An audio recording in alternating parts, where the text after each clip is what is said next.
পবিত্র ঈদুল আজহার ঈদের জামাত আমাদের খুলনা জেলার খানজাহান আলী থানার কেন্দ্রীয় ঈদগাহ থেকে সকলকে ঈদের শুভেচ্ছা এবং ঈদ মুবারক। এখানেই আমি ঈদের জামাত আদায় করলাম।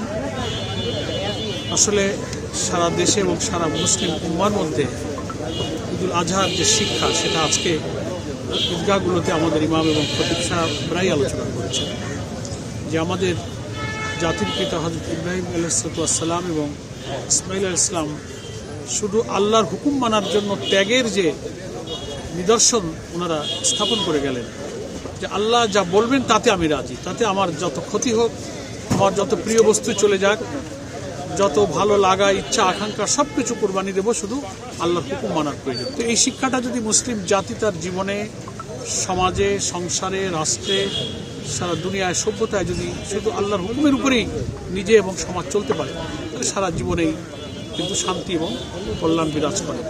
এবং এই হুকুম মানার জন্যই যে ত্যাগ করতে হয়, এবং সেটা সাধারণ কোনো ত্যাগ না, প্রিয় বস্তুটাই ছেড়ে দিতে হবে আল্লাহর জন্য, কোরবানি সেই শিক্ষা দিচ্ছে।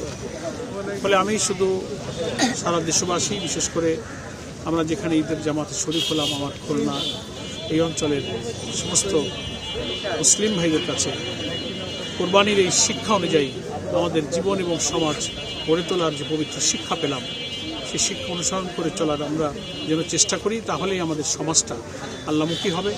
আল্লাহ যে সমাজ আমাদের দেখতে চান, সেই সমাজের দিকেই হযরত ইব্রাহিম আলাইহিসসালাম এই জাতিকে চলার জন্য সেই শিক্ষা দিয়ে গেছেন। এবং এই সমাজ গড়তে গেলে ওইরকম ত্যাগ প্রয়োজন হবে, ওইরকম স্যাক্রিফাইস প্রয়োজন হবে, এবং সেটা সাধারণ কোনো ত্যাগই হবে না। প্রিয় বস্তু, প্রিয় পুত্র, প্রিয় জীবন, প্রিয় সম্পদ সব কিছু আল্লাহর আদেশ মানতে যদি ছাড়তে হয়, আমরা সব ছাড়তে রাজি, কিন্তু দুনিয়ার কোনো কিছু পাওয়ার জন্য আল্লাহকে ছাড়তে রাজি না। এই যে স্পিরিটটা, এটা হচ্ছে কোরবানির শিক্ষা।